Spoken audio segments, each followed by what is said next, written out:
Nós vamos conversar agora ao vivo aqui nos estúdios da TV Atalaia com o senador Alessandro Vieira. Senador, obrigado por atender o nosso convite. Boa tarde para o senhor. Boa tarde, Fábio. Obrigado, um prazer estar aqui com vocês. Deixa eu cumprimentar agora, que não apareceu na hora que agora ele cumprimentou. Agora sim. Obrigado por atender o nosso convite. Senador Alessandro Vieira, CPI do crime organizado. Aliás, é um assunto que interessa a toda a sociedade e, sobretudo, depois da operação do Rio de Janeiro, o assunto de segurança pública foi o mais comentado no país durante a semana. O senhor, a CPI, ela nasceu depois da operação, foi antes da operação, como é que foi? A gente apresentou o requerimento em fevereiro. Fevereiro. Ele foi lido em plenário, estava pronto para funcionar desde julho. Mas a gente teve uma dificuldade com a indicação dos membros, porque infelizmente vários colegas tiveram medo, tiveram receio de participar desse tipo de colegiado, embora reconheçam a importância que, enfim, o brasileiro todo sabe, né? O Brasil inteiro sofre com medo de bandido, medo do avanço do crime organizado, o Nordeste enfrentando isso agora muito fortemente, na Bahia, no Ceará principalmente, mas está espalhado em todos os estados, e demorou um pouco. Quando a gente teve, numa semana em São Paulo, o plano para matar autoridades, para matar promotor, para matar diretor de presídio. E na semana seguinte, a operação contenção lá no Rio de Janeiro, aí você teve o momento em que a gente conseguiu que os presidentes de partido indicassem os membros necessários e começamos o trabalho. CPI instalada, dia 18, a primeira audiência para ouvir o diretor-geral da Polícia Federal e o diretor de inteligência da Polícia Federal. É isso que eu ia perguntar para o senhor. Como vai ser a dinâmica da CPI? Porque, por exemplo, na CPMI do INSS, quem é que está sendo convocado para depor? São os representantes das associações, entre aspas, os que roubaram o dinheiro dos aposentados. Na CPI do crime organizado, não vai convocar o chefe do tráfico, o chefe do Comando Vermelho. Quem vai ser ouvido nessa CPI? Qual a dinâmica da CPI? A gente quer fazer um trabalho didático, então a gente começa com os profissionais de segurança, policiais, promotores, juízes, auditores do fisco, sistema prisional, que é muito importante. Depois a gente vai ter os políticos que lideram esses times, que são os governadores. A gente já tem 12 governadores chamados, eram 11 originalmente. O governador Caiado de Goiás entrou em contato, se disponibilizando. Pediu para ser chamado? Já foi chamado também. Tantos quantos o governador de Sergipe vai... Ele poderia estar lá nesse primeiro momento, mas o que a gente fez? Eu fiz um recorte técnico, né? Como eu sempre faço. Então eu peguei os 3 ou 4 piores, os 3 ou 4 melhores e os 2 que cediam as principais facções, que são São Paulo e Rio de Janeiro. São Paulo e Rio. E agora a gente está trazendo, usando os dados do Ministério da Justiça e do Fórum Brasileiro de Segurança Pública. Ou seja, esses governadores não foram chamados, não foi uma decisão por política ou por simpatia ou por dar espaço. Que, por exemplo, o Estado de Sergipe tem resultados muito interessantes. Eu tenho falado muito sobre Sergipe. E é possível, sim, que em algum momento a gente leve para lá o governador Fábio com a equipe, João Eloy e sua equipe, para explicar o que Sergipe fez. Porque Sergipe era o terceiro mais violento. Agora é o nono mais seguro do Nordeste. Morriam 60 pessoas por 100 mil habitantes, vítimas de homicídio. Agora são menos de 15. Então, o Sergipe fez um dever de casa importante. Mas como fez dever de casa, mas não está nem entre os 3 melhores, nem entre os 3 piores, ele não chamou no primeiro momento. Que é para dar uma velocidade nisso. Porque os ministros de Estado, Justiça, Segurança Pública e Defesa, Polícia Federal, DEPEN, todo mundo, a BIM está sendo chamado também, todo mundo que tenha, de alguma forma, informação para dar, para a gente fazer um diagnóstico. E é por isso que não tem espaço, na minha visão e com o meu voto, para dar palanque para bandido. Dar um microfone na mão do bandido, imaginando que o bandido vai pegar o microfone e vai dizer: olha, agora eu vim aqui e quero dizer como é que acaba com o PCC. O Marcola vai falar isso? Não vai, pelo contrário. Eu quero falar com o cara que custodia o Marcola lá, que passa pelo perrengue de ter sua família ameaçada todo dia, que tem as dificuldades todas de gestão, que está numa penitenciária que não tem financiamento adequado, que o último ponto do nosso plano de trabalho, ele tem 9 pontos, o último ponto é orçamento, porque segurança pública e defesa são atividades caras, e o Brasil tem que criar um consenso de que a gente precisa investir fortemente. Sergipe fez o dever de casa, é o estado que mais investe per capita em segurança pública no Nordeste. Só sai da situação de violência com investimento, planejamento e inteligência policial. E a gente quer garantir que o Brasil inteiro tenha acesso a isso. Os piores em termos de números? Bahia... Amapá, como a gente usou os 2 rankings, o ranking do Fórum Brasileiro e o ranking do Ministério da Justiça, a gente vai ter Amapá, Bahia, Pernambuco, Alagoas e, se eu não estou enganado, Ceará. Certo. E os melhores, você lembra? Você tem Santa Catarina, São Paulo, Paraná, depois Rio Grande do Sul. E o Rio de Janeiro? Rio de Janeiro e São Paulo, São Paulo entra como um dos melhores, mas não foi chamado por esse critério. Foi chamado porque é o estado sede do PCC, que é a maior facção criminosa do Brasil. É a única facção criminosa que assumiu já uma feição empresarial. Ela invadiu muito fortemente a economia legítima, lícita, vários segmentos, destaque para combustíveis, mais cigarros, bebidas, enfim. Tem a mão do PCC em muita coisa, inclusive na política. E a gente tem que fazer esse diagnóstico completo, mostrar para o cidadão, mostrar para os tomadores de decisão e mostrar, tem caminho, tem solução. O Brasil tem como resolver esse problema, sem ferir direitos humanos, sem nada disso, agora com muita firmeza, com muita dureza e com investimento. O senhor falou em direitos humanos, eu acompanhei uma entrevista sua essa semana e alguém lhe perguntou o seguinte, a gente pode implantar no Brasil o sistema lá de El Salvador, que é um encarceramento em massa? O senhor disse que não, por quê? A Constituição brasileira não permite aquela modalidade de abordagem do Bukele em Salvador. A nossa Constituição tem presunção de inocência devido ao processo legal. Lá ele está fazendo prisão sem processo. O que é muito perigoso. Muito perigoso. E ele tem hoje alguma coisa em torno de 12% da população presa. Ou seja, 12% da população do país está presa. No nosso Brasil, mais de 22 milhões de brasileiros presos. Quem é que paga essa conta? Primeira pergunta. E se faz sentido prender 22 milhões de brasileiros para dizer que está resolvendo a segurança pública? Não faz. Se fosse verdade que eu tenho que rasgar a Constituição, se fosse verdade que eu tenho que abusar dos direitos humanos, não tinha Estado seguro. E tem. Santa Catarina é seguro há muito tempo. Sergipe está se tornando um Estado seguro mais recentemente. Então, se está funcionando em alguns lugares, é porque o problema não está na lei e na Constituição. O problema está na gestão, na liderança política. A gente precisa que os políticos entendam o que é segurança pública, o que é crime organizado e como é que a gente defende a Dona Maria lá na casa dela, respeitando a lei. Não precisa desrespeitar a lei, Sergipe não tem desrespeito à lei, tem polícia dura, firme, agora tem investimento, tem trabalho de inteligência. Pergunta que chega aqui no WhatsApp, existe ou não existe facção criminosa instalada em Sergipe? Você tem atuação de facções criminosas em Sergipe, você tem atuação de facções criminosas no Brasil inteiro. O que você não tem em Sergipe? Domínio territorial de facção. A polícia de Sergipe entra em qualquer lugar. A polícia de Sergipe enfrenta qualquer tipo de bandido. E o bandido sabe. O bandido sabe perfeitamente que em Sergipe ele não se cria. Ou ele vai ser preso, ou ele vai passar pelo confronto, se ele resistir à prisão, e vai a óbito. A nossa polícia é uma polícia dura, mas a gente não tem aqui, nunca teve notícia de grupo de extermínio, não tem notícia de chacina. Todo caso, e essa é uma outra coisa que é bom falar para quem está acompanhando a gente, que você é muito assistido. Quando a polícia vai para a ação e acontece lá um confronto e alguém morre, tem um processo. Não é assim, matou, deixou lá, foi para casa e esqueceu o assunto. Aquilo ali vai para a justiça, passa pela mão do promotor, passou pelo IML, não é ao Deus dará. E a nossa polícia mostra claramente que sim, é possível ser muito duro, muito firme e respeitar a lei. O senhor falou em vários pontos de atuação do crime organizado, no comércio, Rio de Janeiro, por exemplo, internet, gás, eu vi um dia desse que até o gelo vendido na praia, tudo você tem, obrigado você comprar ao crime organizado. O crime organizado já entrou na política também, senador? Muito fortemente. E não é só no Rio de Janeiro, não. No Ceará, água de coco. Na região de Fortaleza, água de coco. Aqui em Alagoas, toda aquela zona turística de alto nível começa a ser invadida por faccionados do Rio de Janeiro que querem ter acesso a um mercado lícito, que é onde eles lavam dinheiro. Só que eles não param aí. Eles tomam o mercado lícito e depois eles passam para as atividades ilícitas.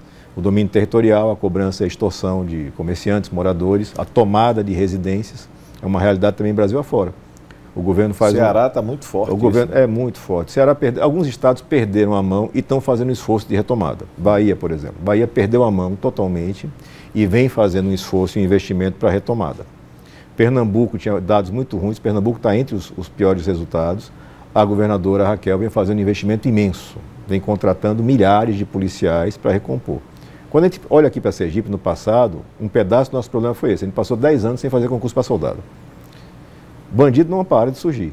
Se eu tiro a polícia da rua, ele ocupa espaço.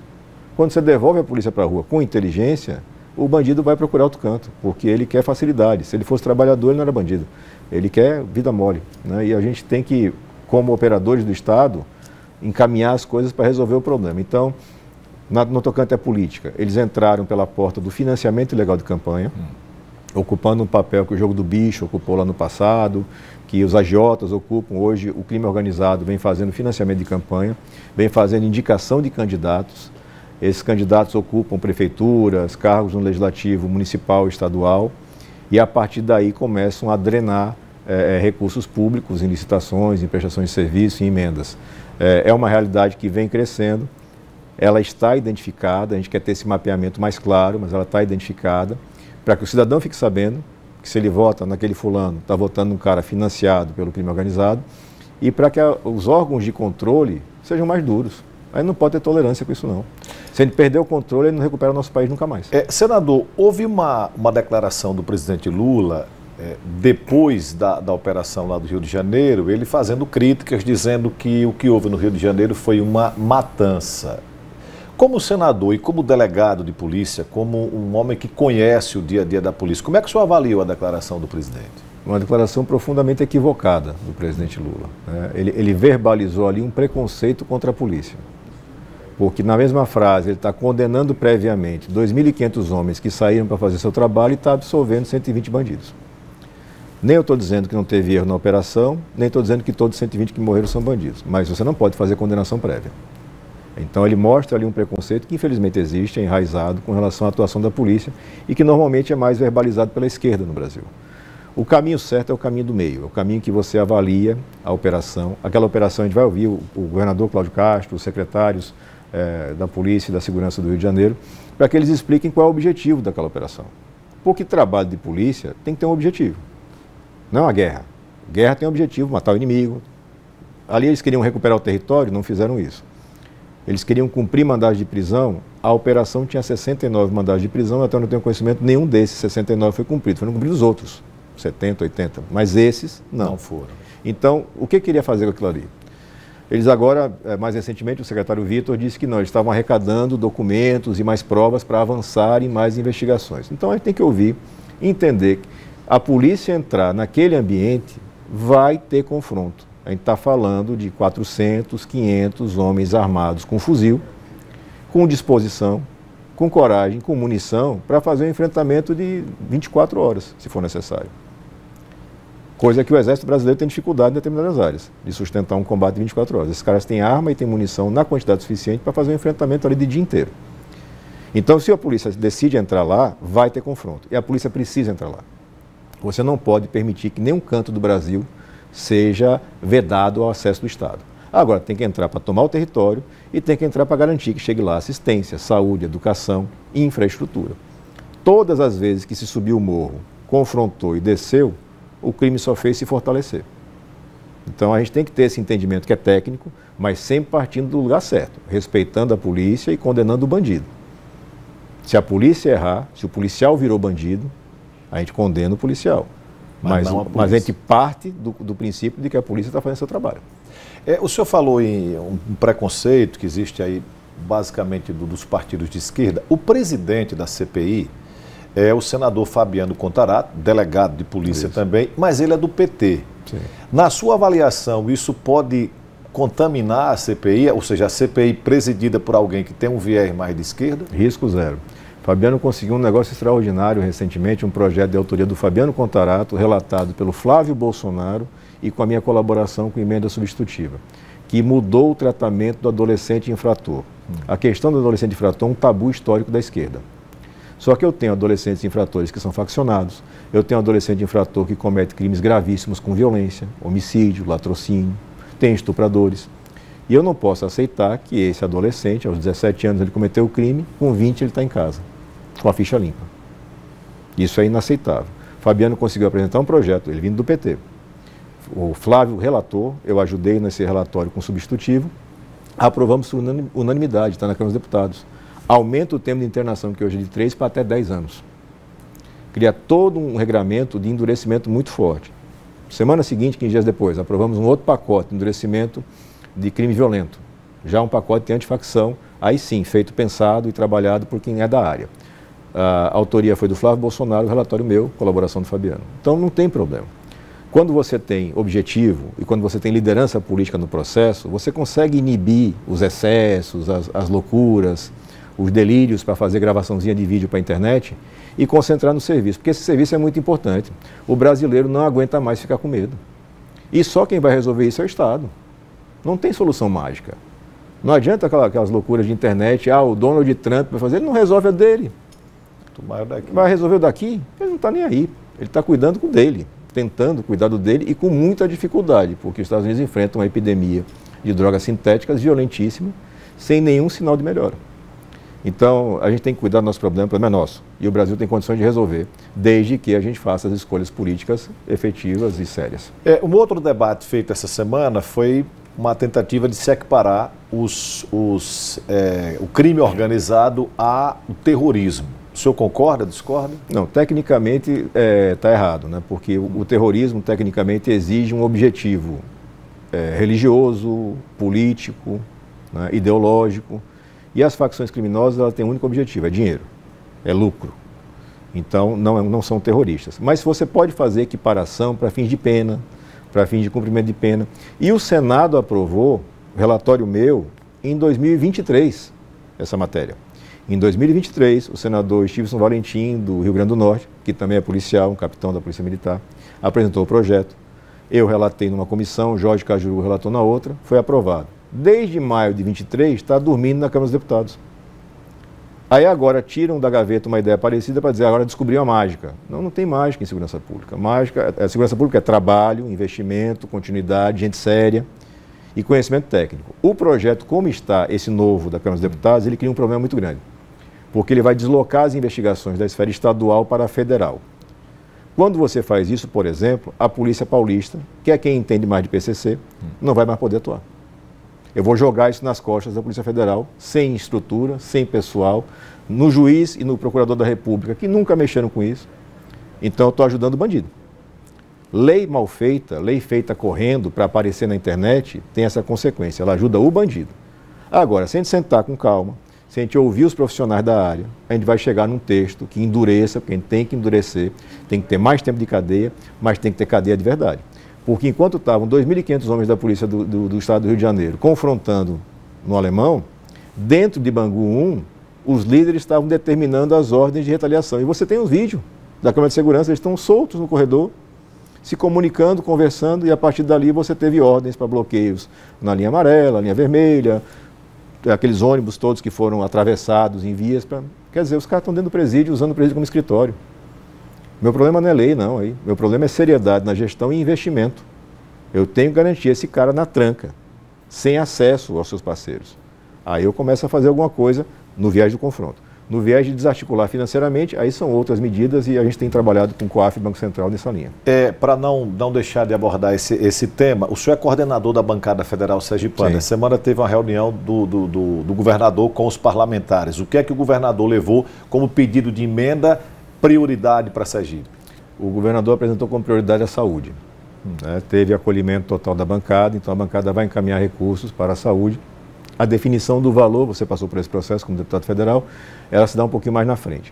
A gente está na etapa de definir quais são as 8 emendas que a gente pode indicar. São 11 parlamentares, mas só podemos indicar 8 pela regra atual. E podemos repetir aquelas que são de obra e tal, mas que no momento a gente só tem uma ou duas alternativas nesse sentido. Acho que a gente vai fazer boas escolhas, as indicações e sugestões dos colegas até o momento são muito positivas. Então a Catarina sugeriu segurança pública, por exemplo. A Iandra sugeriu saúde para os municípios, né? A gente está trabalhando, o Rodrigo Valadares, assistência social em Aracaju, Gustinho e Fábio Reis, equipamentos de infraestrutura. Os dois sugeriram a mesma coisa? A mesma coisa, mas para lugar diferente. Um sugeriu para o Denox e outro para a Codevasf, mas sugeriram os dois nessa linha. E o senador Laércio, investimento em habitação. O senador Rogério, a sugestão de infraestrutura de turismo na cidade de Canindé, seria um grande investimento.